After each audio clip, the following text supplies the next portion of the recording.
On November 11th, 1620, a group of 41 people on the Mayflower created and signed a set of rules for self-governance. This was the first framework of government written in the colonies that would eventually become the United States. The Pilgrims, as they would come to be known, were at that time called separatists. If you need a refresher course in what those names mean and some details on the story of the Pilgrims' escape from religious persecution, see episodes 1 and 3 in this series. The Separatists were a singularly unique group of settlers from any who had come before them or would come after. Whereas Jamestown was settled completely by male entrepreneurs and adventurers, the Mayflower was filled mostly with families. In fact, 33 of the 102 passengers were children or adolescents, and there were 28 women on board.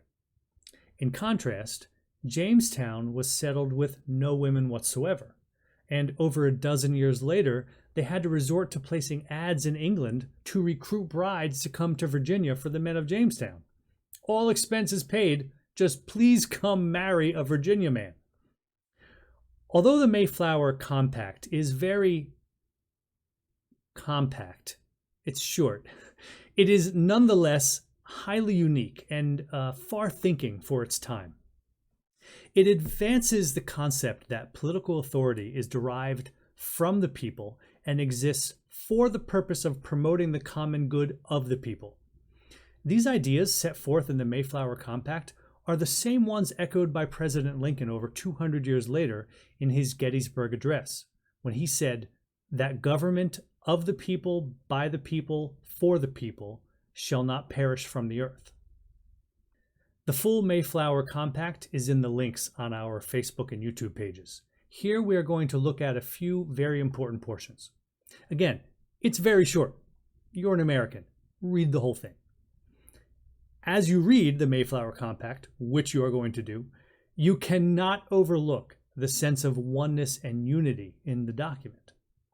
We solemnly and mutually, in the presence of God and one another, covenant and combine ourselves together into a civil body politic. We covenant and combine ourselves, meaning we bond ourselves in a tight promise to each other and to God, into a civil body politic. Now, compare this to the similar way in which John Winthrop describes the purpose of the Puritans in A Model of Christian Charity 10 years later, when he says, to seek out a place of cohabitation and consortship under a due form of government. We can clearly see the strong similarities. It's interesting that both of these groups recognize the importance in their very founding documents of the relationship between unity and governance. But not just any unity.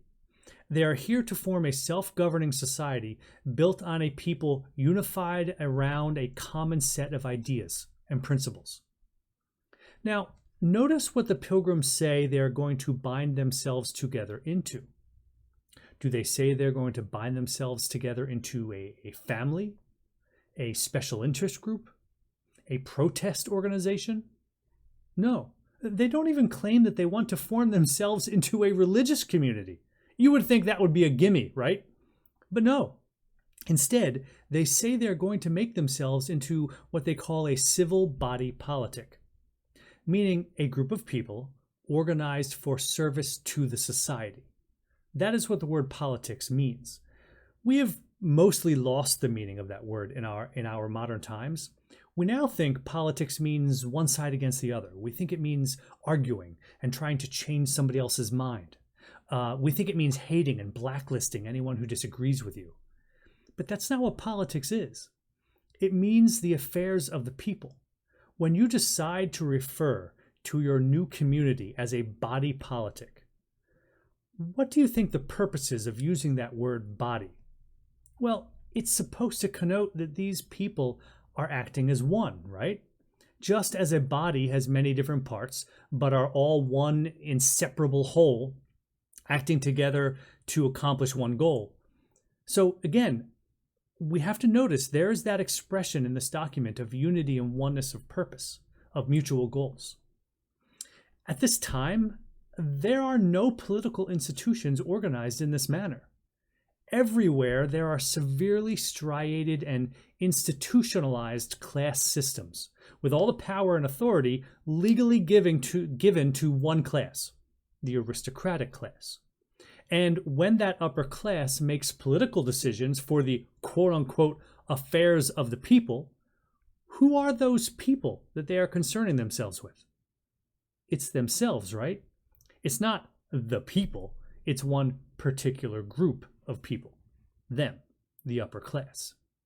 What the Puritans and the Pilgrims are committing themselves to is a wholly different way of looking at organizing a government than what exists across most of the planet.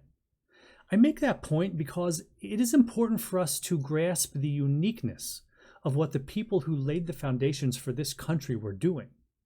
The ultimate power in every society on the planet at this time is an unelected ruler who has no accountability to the people, outside of his or her own conscience. Now, the Mayflower Compact does assert that their loyalty and allegiance is still to the King of England, so they are not fully setting themselves up here as a government completely separate from England. But the Mayflower Compact is clearly an early assertion of independent democratic values, and it undoubtedly played a role in future colonies who did seek permanent independence from British rule. Okay, they are forming themselves into a unified civil body politic, and what are they going to use that body politic for? To enact, constitute, and frame such just and equal laws, ordinances, acts, constitutions, and officers for the general good of the colony. Just and equal. For the general good of the colony. So, not for their own personal enrichment or for the elevation of a particular group, not just the elite class, but for the good of all the people in the colony. We see here the commitment of the early colonists to fair and just rule, where there exists equality under the law. Equality under the law. That's important. Don't just let that phrase drift on by. Not only was that an exceedingly rare idea at the time, and had been exceedingly rare for the previous 10,000 years, but at that time it was virtually non-existent in the world in any actual legal sense. So for the Pilgrims to sit down and enshrine this concept in their governmental framework is quite significant. Again, I cannot stress enough that we cannot study history with a 21st century American perspective.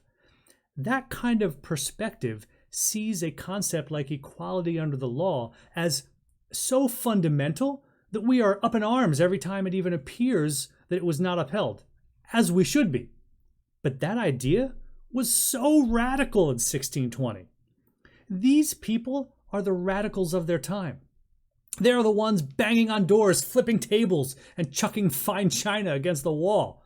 They don't see themselves that way, and it is not their intent to be such.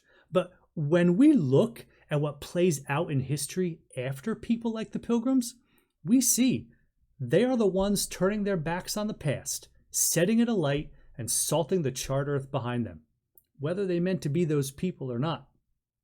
And what's interesting is the people who wanted to hold on to the past, the kings and queens, the self-righteous elites, the oppressors, the silencers, they don't even see it coming. Because these radicals were small groups of seemingly insignificant people. A couple dozen here, a couple dozen there. Who cares what they do? It's 40 wacko religious zealots. I'm a king. I'm not worried about them. But those 40 religious zealots, their passion and spirit of independence are transferred into a few dozen Sons of Liberty down the road, and then to 70 delegates to the Continental Congress, and 116 people dressed as Native Americans partying with someone else's tea in Boston Harbor, and finally into hundreds of thousands of farmers, lawyers, blacksmiths, and candlestick makers with rifles. Then at that point, everybody knows that the entire world order is on its last days. It's just a matter of time.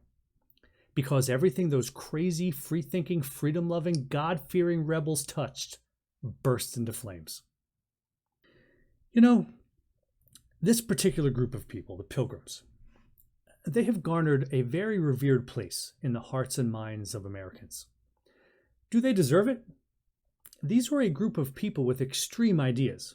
And remember, they were a very, very small group of people. Numerically, they don't even register in history. And if they had set sail into the Atlantic Ocean that fall day in 1620 and were never heard from again, nobody would even have noticed. The world would have just gone on as normal, unchanged and uncaring at the loss of them. And yet, that voyage is now rightly considered to be one of the most historic, world-changing voyages of the millennium. And as far as the original colonies go, Jamestown was first, was larger, and more profitable. They created the first legislative assembly in the Americas. But it's the Pilgrims who have cemented their place in our hearts and minds as the quintessential founders of America. Why is that? They weren't perfect. Their ideas were not implemented perfectly by any stretch of the imagination. And some of their practices seem outright crazy to us today. Remember, witches, hangings, stuff that we find hard to explain still today.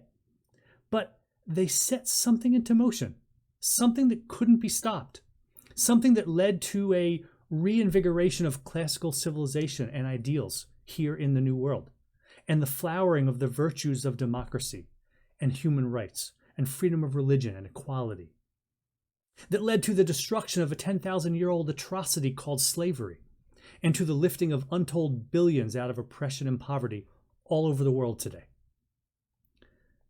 Might all of these remarkable developments have happened anyway? Would the French Revolution have still occurred without the expulsion of monarchical power by the American colonists? Might the principles of freedom and equality and natural rights have swept across the globe without the birth of the United States? Maybe. Maybe those things were inevitable. Maybe not.